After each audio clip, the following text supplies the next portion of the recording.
దేవుని నామానికి మహిమ కలుగును గాక. దేవుని పిల్లలైన వారందరికీ కూడా వందనాలు తెలియజేస్తూ ఉన్నానండి.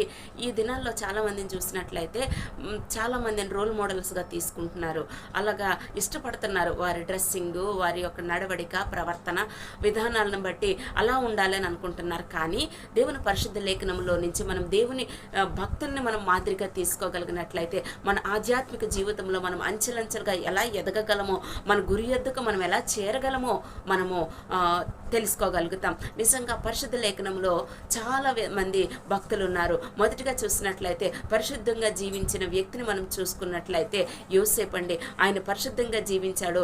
ఆయన మనకొక మాదిరిగా ఉన్నాడు. అంతేకాదు యోబు గారిని చూసినట్లయితే ఆయన నీతిగా జీవించారు.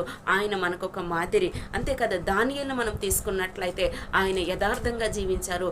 ఆయన మనకొక మాదిరి. మోషే గారిని చూసినట్లయితే ఆయన నమ్మకస్తుడిగా జీవించాడు.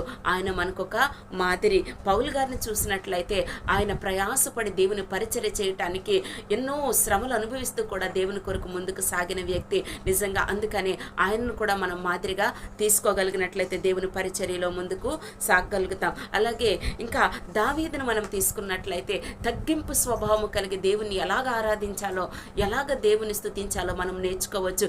ఈ వీరు కారా నిజమైన రోల్ మోడల్స్ మనకు. నిజంగా పరిశుద్ధ లేఖనంలో ఇలాంటి వ్యక్తులను మనం రోల్ మోడల్గా తీసుకొని మనం ఆధ్యాత్మికంగా అంచెలంచెలుగా ఎదిగినట్లయితే దేవునికి మహిమండి. మన జీవితాలకు కూడా ఎంతో సార్థకం కలుగుతుంది. అంతేకాదు ఫిలిప్పీలకు రాసిన పత్రిక 3:14 చూసినట్లయితే యేసు వైపు చూస్తూ గురి యొద్దకే పరిగెత్తుచున్నాను. హల్లెలూయా. మన గురి గమ్యం ఏదైతే ఉందో ఆ గమ్యం చేరాలంటే మనం చూడాల్సింది యేసు వైపు. ఆయనే మార్గము సత్యం జీవం అన్నారు కాబట్టి ఆయన్ను చూస్తూ మన ముందున్న పందెపు రంగంలో ఓపికతో పరిగెడదాం. ఆమేన్. Thank you.